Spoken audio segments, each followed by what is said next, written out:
But it's that day of the month. It's the Moto Social meetup. Today it's at the Highly Likely Cafe. If you're not already subscribed, do that. Leave a like. Let's see what we find at the show. Oh, that should do it.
Alright, we're riding off to a little birthday party.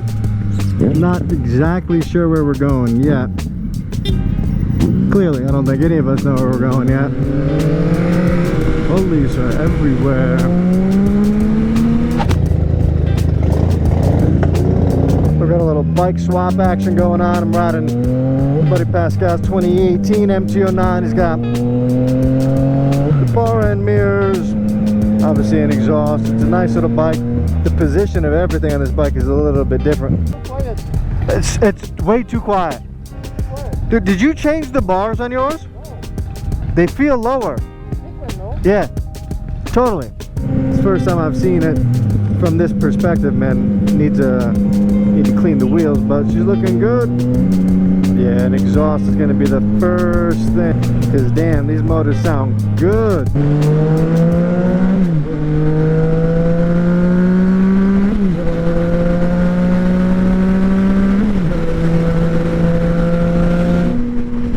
About the bar position, the riding position on the 2018 just overall feels a little bit different, but Pascal has this piece done up right.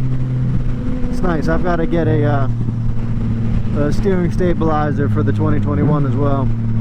That could be a lifesaver, especially at speed. This exhaust has no baffle, and I'm not going to be able to hear shit when I get off this thing. This thing is super loud.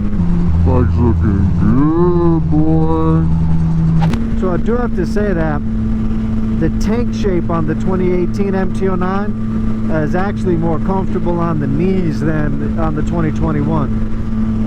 Now we've obviously got a little padding here, but generally just the shape is a bit more conducive for hugging with your knees than on the new model. So I will say that compared to the 2021, this 2018 MT09 does move a little bit more in the turns. It doesn't feel quite as stable, which makes sense because Yamaha claims that they put a lot of effort into making the new model more rigid. Damn, this thing sounds f***ing good, guys. Full Akrapovic or Akrapovic exhaust, snotty. The thing spits fire right through the gears. This bike is dirty in a good way. I mean, wherever you're at, you know, if you're watching this, you're breathing. That's something to be grateful for. You know, don't take that for granted. Every day is a new opportunity to do something greater, to take a step towards whatever is next in your life. And listen, leave a comment, subscribe if you aren't already. I'll talk to you soon.